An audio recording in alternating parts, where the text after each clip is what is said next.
Of RESTpoint. Today I'm going to show you how quickly you can build real working API prototypes so you can give this to folks to check out your API and give you some really meaningful feedback, because it's easy to engage them when they're using a real API. So let's get started. We've been asked to build a financial app where there's portfolios and stocks. There can be many portfolios and many stocks in a portfolio.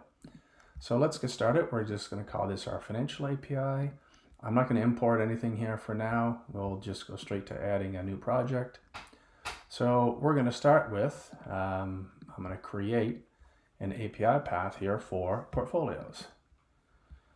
Portfolios returns a list of portfolios. You can have many, so we're going to call it a collection, not a single resource that gets returned. So I'm going to come here, I'm going to enter the JSON because I haven't created any resources yet. I can go and create them graphically in the UI, or I can come in here and just add the JSON. So let's use the simple JSON by default here, and I'm going to create a portfolio and specify the JSON of what a portfolio is. And for now, we're just going to have a name and description.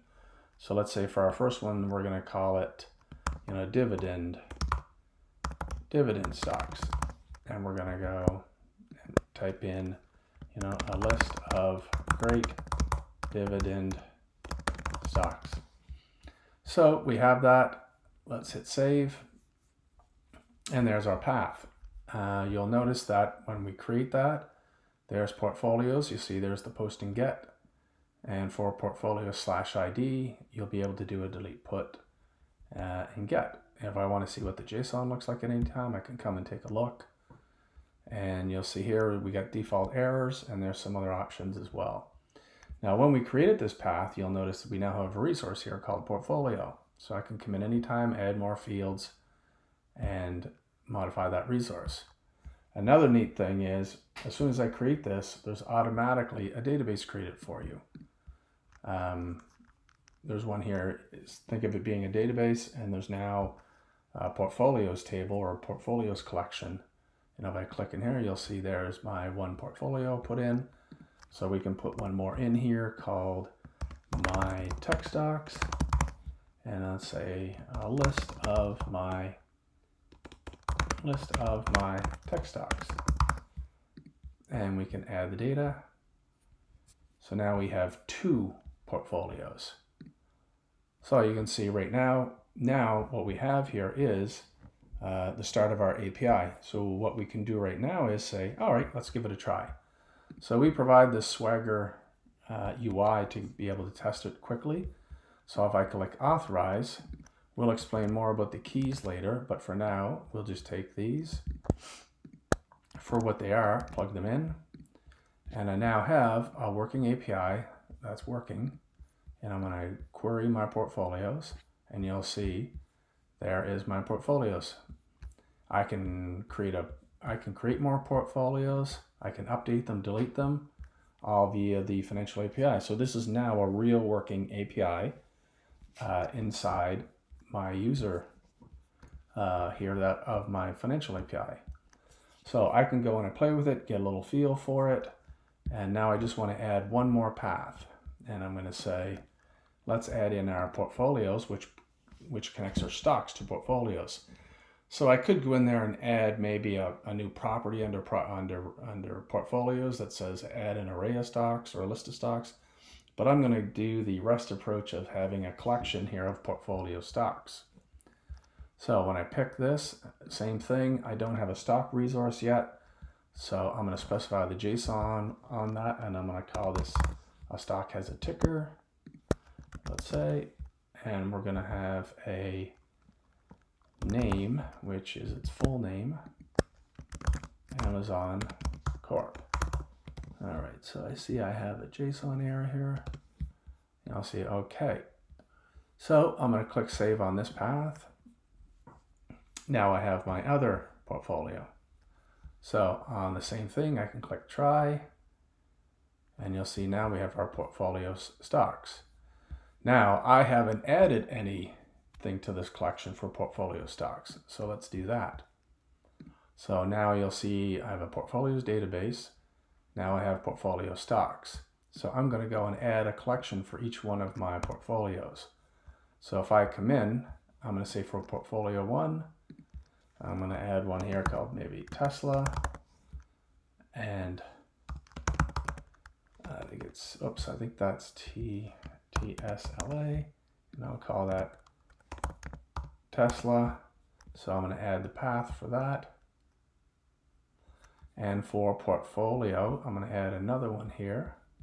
You'll see now, I'm going to add in my other portfolio in, let's say for my add a collection, and I'm going to add it in for 2. And this one, I'm going to call this 1, and I'll call this Amazon. I don't know if these are actually good dividend stocks and stuff, but we're just doing this for an example. Amazon Corp. So we add in our path data, and now we have it. So if you look at now, we have 4 portfolio stocks. We have 1 with Tesla, and in our portfolios 2 stocks, we have Amazon. So if I go back to this, into my financial API, I'm just going to do the same thing. I'm going to put my API key in here, and I'll do that. And I'll click authorize, and now I can come down into my get, and I can click try it out, and I'm going to put a portfolio ID of 1, and you'll see there is my portfolio with Tesla in it. So I can do the same thing. I can do gets, posts, deletes, anything in that. And you'll see this is actually real calls over the internet. So you could easily just grab these calls and put them into Postman or anything like that, and it will work over the internet. So you'll see here, there's our 2 paths. So we now, the problem with, we don't want to just send this API out to people. This approach, because if you look at this authorize, that uses my private API key, and this uses the project ID.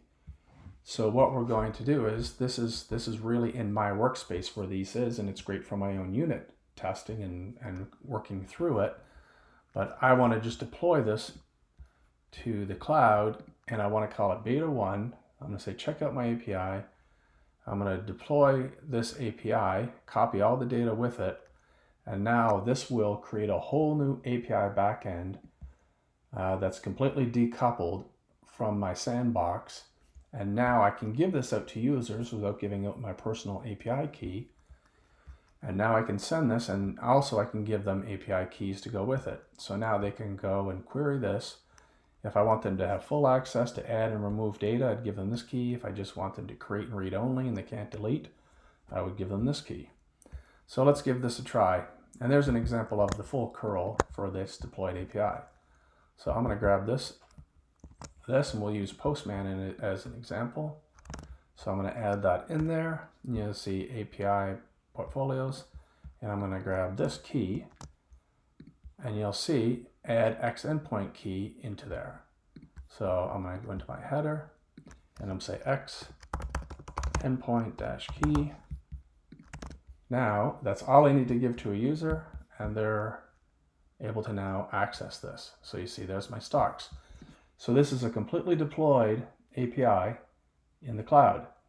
Now we give you some, instead of having to give them all these APIs and keys, you can send them out a nice little easy URL and say, hey, check out my API, and I'll just post them that in Slack or something, and now they will hit this page, and then they'll be able to see all the API. And let's go here. Something there with the click in Chrome. Okay, so here we go here. So there's the API. They can look at the OpenAPI 3 document, and you'll see a bunch of these docs I won't get into right at the moment, but a whole bunch of default docs come with this. So I can use Redocly, I can do guidelines checks, and that way you can make sure people kind of create the APIs to design. So what I wanted to show you here, though, is that this is now a real working API. There's the Postman collection. If you grab that, you can import it into Postman, and everything is all set up for you. There's OpenAPI, that's the Swagger UI that we just used. The reports, to give you an example. There's ways to sort of use the guidelines checks so that, for example, if you wanted to conform to a certain guidelines as you're developing APIs, you can have folks make sure these are all specified, make sure they have descriptions, checks for underscores, properties. Now, this is a default template for us. If you wanted to change that to customize your own guidelines, you can do that. Now, you'll note here too, we have GraphQL. So as soon as you create the portfolios and stocks, you'll see you can come in here and sort of start trying to go, I wonder how this would look with GraphQL. So you can come in, pick portfolios. This is the query string here. I can run. There's my portfolios. And if I didn't want to see the ID, I can remove them. Oh. All right. So you can play with that and see what that's like. So we're calling this kind of like an experimental support right now for GraphQL. It's limited to queries, mutations. I can do create, update, delete, and there's a helper here to give you what all the how all the text is to send the queries. But at least you're able to now start playing a little bit to see how you like the GraphQL kind of look. So as you create this now, you're thinking, okay, that's nice. It adds data in, but I can't really do, how do I make this even more high fidelity? So let's say we want to start coming in, and now we want to start looking at maybe adding some fanciness, some more advanced stuff. So the business logic, we can override that default JSON that I've returned here. That can be customized to what you want it. So to show you a quick example of business logic is I can come in, let's say we want to do a little validation. So let's say I want to check my portfolio anytime. And there's lots of different logic you can put in here. We just have some helpers. But let's say I want to validate some input. So I'm going to say, let's validate the portfolio name. So for the portfolio name, object is the request object that's sent in. So when I say post of a portfolio, we take all that data and it's contained in something called object. So let's assign it to portfolio because it's easier to read. And I'm going to say if the portfolio name is not specified, I'm going to assign an error and I'm going to return out of this. So I'm going to update that business logic. Right now you do have to save first.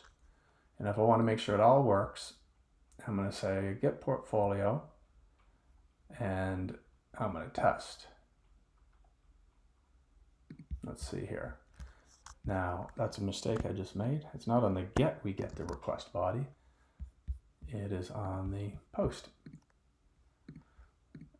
Oops. So on the post, I will get the body. So it takes the request body out of the request, puts it into object, we store it in a portfolio, and we're going to make this test for logic. So I'm going to call test. And you'll see there's my portfolio. So this is where I can put in some examples. So if I was to test this by sending in an empty name and an empty description, you'd say, portfolio's name must be specified, a 400 error. So if I said test, and you'll see portfolio 1 already exists. Oops. So you'll see that it now starts to plug in because this is your sandbox of data. It will run this logic so that you can kind of give it a test run. So this is now working for us because all we want to do is test that that will be specified. So if I come now, I want to test this, I'm going to go over to my test API and I'm going to go into my post and I'm going to say portfolio, where's my try it out? Try it out, and I'm going to say portfolio ID, we're going to call it 5 because we know there's no portfolio 5 right now. And I'm going to call this a ticker and a name, and I'm going to give it, the name is empty string, and let's say the ticker name is IBM. So I'm going to run it, and you'll see that we got the code, and let's see, do we get portfolio? Did we go to the, oops, we went to the wrong one here. Sorry about that. I meant to go to this post of portfolio here. Let's say try it out. And here is where we say name is empty, description is empty, and I'm going to give it an ID. You don't have to, because as probably everyone knows, an ID can be generated. It will come out as a UUID, so that's why I'm going to specify an ID just for ease of watching this. So let's call it and we're gonna call it a name of empty, and say our portfolio is, this is a list of our growth stocks. And I'm not going to give it a name purposely because I want to see this error. And you'll see portfolio 400 must be specified.